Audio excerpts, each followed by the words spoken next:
Salut, c'est Benoît.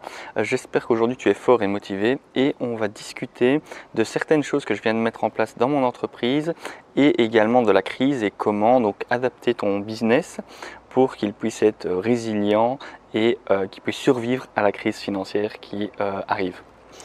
Donc la première chose, une petite anecdote, une petite aventure qui m'est arrivée ici dernièrement, c'est que je me suis un petit peu disputé, un peu frité comme on dit par chez nous, avec avec mon comptable, et donc j'ai mis mon comptable dehors. Alors pourquoi? Tout simplement parce que je trouvais que par rapport aux prestations et à la valeur qu'il apportait, le coût de son service était beaucoup trop élevé. Alors, tu vas me dire, bon, les comptables, il y a des barèmes, etc. Ils se cachent fort derrière les barèmes et des montants.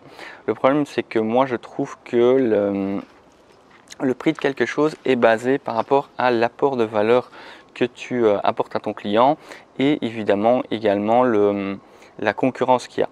Alors tu sais, ce qu'il y a, c'est que moi donc ici j'ai pu changer relativement facilement de comptable. Il y a beaucoup de personnes qui pensent qu'on ne peut pas changer facilement, mais en fait tu peux changer. Il n'y a pas de problème. Et donc du coup, les comptables sont aussi libres de leurs tarifs, de leurs honoraires, d'accord? Donc ça n'a rien à voir avec leur barème. Il y a un barème maximum, mais ils peuvent faire un prix inférieur pour par exemple des PME ou des entreprises avec lesquelles ils ne doivent pas faire beaucoup de prestations. Ok, donc et ce qu'il y a aussi, c'est que moi, c'est l'entreprise dans laquelle je l'ai un peu hérité de mon père. C'est-à-dire que mon père l'avait créé il y a déjà longtemps, je suis rentré dedans, donc on a utilisé les mêmes services de comptable lorsque moi je suis rentré dans l'entreprise. Et le, donc moi j'ai hérité de ce service-là. D'accord? C'est un peu comme quand, je sais pas moi, tu ouvres la première fois ton compte bancaire. Le premier compte bancaire que tu ouvres, tu vas peut-être aller dans la même banque que tes parents, sans te poser de questions, sans voir si c'est les plus intéressants, s'ils correspondent à ton besoin, si les coûts sont pas trop élevés. Et c'est un peu ce qui s'est passé ici. Et alors, au fur et à mesure du temps, au fur et à mesure que mes besoins évoluent, que mon entreprise et que mes chiffres d'affaires évoluent, je me suis rendu compte qu'en fait, les besoins que j'avais et les services qu'ils apportaient n'étaient de plus en plus en décorrélation, c'est-à-dire que voilà, ils restaient un peu dans un vieux jeu, ils n'étaient pas connectés sur Internet, ils ne comprenaient pas tous les systèmes de paiement, on restait toujours aussi également à travailler avec du papier, alors que moi je suis pas mal en dématérialisé et donc tout ça, ça n'allait pas. Et je payais beaucoup trop cher, par exemple les personnes qui faisaient du simple encodage. Voilà, moi je trouve que faire du simple encodage, par exemple, c'est un apport de valeur qui est assez faible, il y a beaucoup de concurrence et donc je veux dire il n'y a pas vraiment de raison de payer ça par exemple 80 € de l'heure, c'est complètement de l'arnaque, c'est n'importe quoi, d'accord? Donc il suffit d'aller chez un autre comptable pour comparer les services, comparer les prix, voir si effectivement ils sont plus à la page, ou en tout cas ils offrent des services qui sont un peu plus en concordance avec ta façon de travailler et de pouvoir voilà, le choisir et migrer. Alors, ce qu'il faut savoir, c'est que ici, pendant la crise, c'est vraiment le moment idéal pour faire ce genre de choses. Pour revoir un petit peu les fondamentaux, les systèmes qui étaient présents, qui coûtaient peut-être un certain prix, mais que ça ne te dérangeait pas parce que l'entreprise roulait, il y avait de l'argent qui rentrait, etc. Il n'y avait pas d'incertitude. Aujourd'hui, il y a très clairement une incertitude qui s'installe sur les marchés dans tous les domaines. Tu peux avoir des mois qui vont exploser, puis le mois d'après tu peux avoir plus rien du tout. Tu l'as vu par exemple pendant le confinement, où fais partie des entreprises qui ont eu leur chiffre d'affaires qui ont explosé, ou tu fais partie des personnes où le chiffre d'affaires a très clairement baissé. Et a baissé à tel point qu'il y a des personnes qui ont quasiment plus fait de chiffre d'affaires. D'accord? Moi c'est pareil dans mes différentes activités, j'ai vu certaines choses qui ont descendu jusqu'à 30%, où je faisais plus que 30% du chiffre que je faisais normalement, et d'autres activités qui ont tendance à augmenter et à se développer. Okay, donc très clairement, on est dans un moment d'incertitude et fluctuation. Donc quand c'est comme ça, il faut vraiment revoir tes services, adapter les tarifs et tu dois essayer d'importer le plus de souplesse économique à ton entreprise. Alors souplesse économique, ça peut être sur le fait d'avoir diminuer le prix des abonnements, ça peut être avoir la possibilité de pouvoir arrêter un service si tu n'en as plus besoin au tout dernier moment, ça peut être voilà, avoir la possibilité de ne pas avoir des frais fixes qui sont trop élevés. C'est-à-dire que par exemple, à la place d'engager quelqu'un, tu pourrais peut-être travailler avec un freelance. C'est-à-dire le freelance va peut-être te coûter plus cher de l'heure, mais si à un moment donné tu as moins de boulot, tu ne le payes pas, donc tu le payes à la production, ce qui est vraiment très intéressant en termes de souplesse de gestion de ton entreprise. Et c'est pour ça d'ailleurs que les freelances qui étaient déjà en train de, moi j'en suis un également, en train de monter, vont exploser très clairement dans les années qui vont venir, d'accord. Il y a aussi de plus en plus de télétravail, etc. Bon, soit. Donc tu dois vraiment regarder pour essayer d'avoir d'être le plus souple possible au niveau de ton entreprise, donc diminuer les frais fixes au maximum et revoir les services qui étaient là depuis très longtemps et qui ne sont plus tout à fait adaptés pour ton entreprise.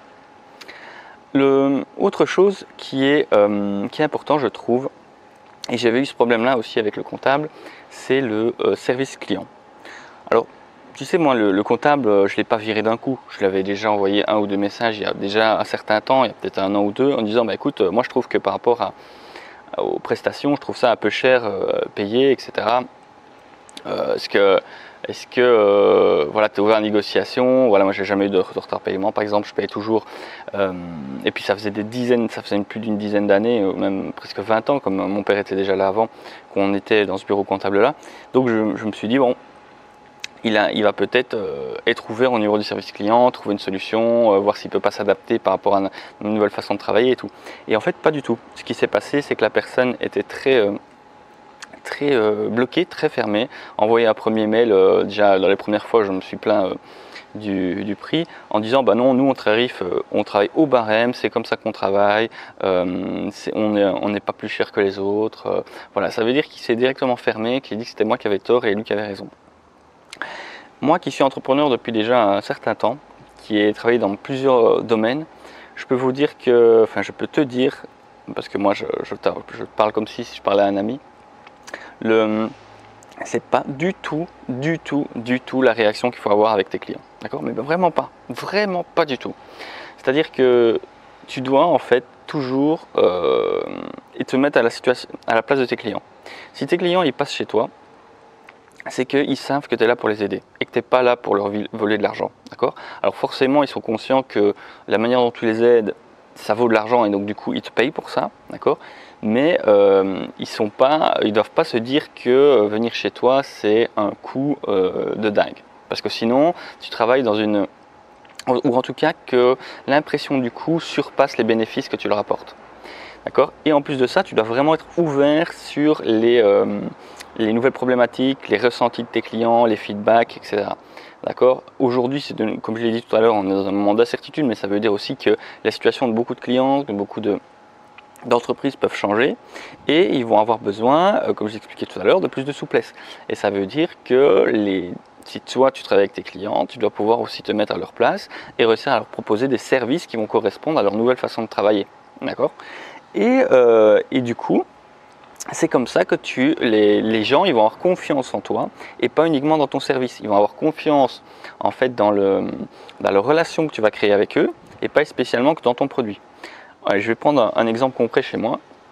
Moi, par exemple, je n'ai pas des milliers de clients, d'accord? Par contre, j'ai quelques clients chez qui j'ai été vendre énormément de choses différentes. J'ai des clients chez qui j'ai fait de la consultance en informatique, les mêmes clients chez qui j'ai été faire j'étais mesuré chez eux à l'époque où j'étais géomètre expert, les mêmes clients où j'ai vendu un abonnement à mes robots de trading que j'ai développé ici dernièrement. Donc si tu me suis un petit peu, tu dois savoir que avec mon ami Vincent que tu découvriras sur la chaîne, on a développé donc moi j'ai créé des robots de trading automatiques sur le CFD, donc qui nous rapportent de l'argent, et il y a également toute une série de personnes qui voulaient pouvoir utiliser nos systèmes pour investir sur les marchés financiers. Et donc du coup on donne la possibilité aux personnes pour utiliser ces outils-là avec un abonnement. Et donc du coup moi j'ai des personnes qui sont passées chez moi pour tous ces services-là. Et ils prennent ces services-là pourquoi? Pas pour le produit, parce que bon, il y a d'autres personnes qui font des robots, il y a d'autres personnes qui font la consultation informatique, d'autres personnes, mais pour moi, c'est-à-dire qu'ils savent que moi je suis en relation avec eux, il y a une relation de confiance, que s'ils viennent me trouver et qu'ils me disent ah Benoît pour telle raison, voilà, je suis pas trop contente cette fois-là de cette prestation, ou je trouve que ça c'est trop cher, ils savent que je serai à l'écoute, ils savent que je ferai mon maximum de mon côté pour me mettre à leur place et leur trouver des solutions, et que du coup ils savent qu'ils sont entre de bonnes mains et qu'en passant chez moi, ben, mes intérêts vont être communs avec les leurs. D'accord, très clairement. Et ça, c'est très important d'avoir des intérêts qui sont communs de ceux de ses clients et pas des intérêts qui sont opposés. Ça te permet de travailler à très long terme avec des gens et même des fois de pouvoir gagner mieux ta vie que d'autres. C'est-à-dire que d'autres personnes, pour pouvoir choper des clients, ils vont casser les prix. Ils vont se dire ouais, c'est qu'en travaillant le moins cher possible qu'on chope des gens. Alors que c'est pas tout à fait vrai. Moi, je vais pas être le moins cher dans tous les services que je propose.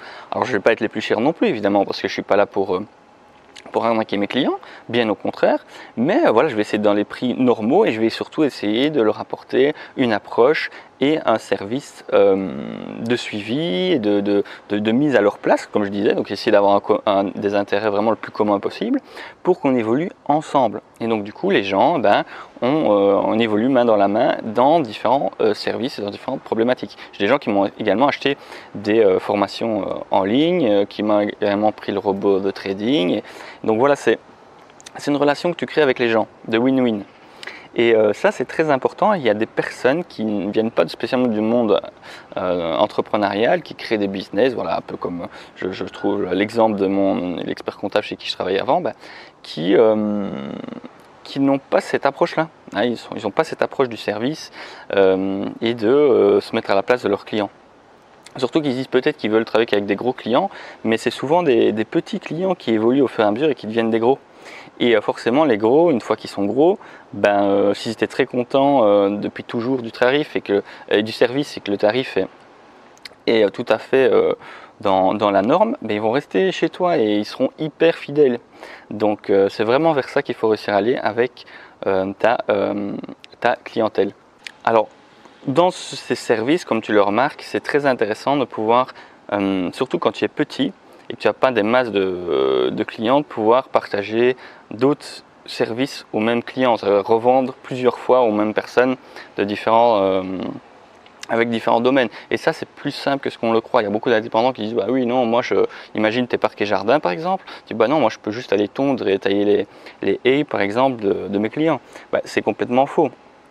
Tu peux très bien aller leur vendre, je sais pas moi, des formations sur le jardinage par exemple en ligne, ou comment choisir les fleurs de saison, ou comment aller faire son potager, ou tu peux très bien également aller planter chez eux des haies, donc des arbres, tu peux aller couper des grands arbres. Je veux dire, il y a vraiment possibilité de tourner autour de ton domaine central de prédilection et d'aller offrir des services annexes à tes clients pour augmenter ton chiffre d'affaires avec le même nombre de clients. Il faut savoir que c'est beaucoup plus, ça demande 30% d'efforts en moins de pouvoir en fait revendre à tes propres clients que d'acquérir de nouveaux clients. Donc en termes de coût, de temps et de ressources, c'est beaucoup plus intéressant. Ok, alors une dernière petite chose que je voulais parler avec toi, parce que c'est vraiment adapté au moment actuel, c'est que tu connais l'effet, tu sais, des bouchons dans les tuyaux d'arrosage. C'est-à-dire à un moment donné, tu allumes l'eau et l'eau passe dans le tuyau d'arrosage et ça ne sort pas. Tu dis mais qu'est-ce qui se passe, etc. Bon, ben voilà, il y a tout qui est à l'arrêt. Et puis là, bah, tu vois, après un moment, tu arrives à trouver où est le bouchon et tu bouges le bouchon. Qu'est-ce qui se passe à ce moment-là? C'est que dès que le bouchon part, en fait, d'un coup, tu as un surplus de pression et donc là, le jet part très fort d'un coup et va plus loin, d'accord? Jusqu'à ce qu'après 1 ou 2 secondes, évidemment, ça revienne dans un jet d'eau tout à fait normal. Et pour moi, sache que là, actuellement, donc l'heure à laquelle je fais la vidéo ici, pour moi, l'effet du coronavirus a fait exactement la même chose. C'est-à-dire qu'il y a beaucoup d'entreprises qui ont été un peu en pause, donc qui ont fait moins de chiffre d'affaires pendant 2-3 mois, mais dès que ça a pu redémarrer, pouf, il y a eu un surplus de boulot, et le chiffre d'affaires est remonté très rapidement, ceux qui ont su en tout cas encaisser le surchoc de commandes. et donc qui n'ont pas eu un si gros choc économique que ça pendant le confinement. Sauf que dans notre cas, ce qui va se passer, c'est que pour moi, le jet d'eau ne va pas continuer et revenir à la normale. C'est-à-dire qu'il y a le coup du bouchon qui saute et donc il y a la pression qui était derrière qui part d'un coup, pops, parce que c'était toutes les demandes qui étaient en attente. Et puis pour moi, la pression de l'eau qui arrive du robinet va être beaucoup moins forte. Donc ce qui va se passer, c'est qu'on va retomber vers un filet d'eau qui va être moins puissant qu'avant. C'est-à-dire que comme là maintenant, on est un peu dans le surpression, etc., si tu as une surdemande, va à fond, travaille à 200% et prend le max d'argent maintenant. D'accord? Puisqu'on parle de seconde crise, on voit bien que les choses ne redémarrent pas comme on l'aurait voulu, que ça soit économique, que ça soit sanitaire.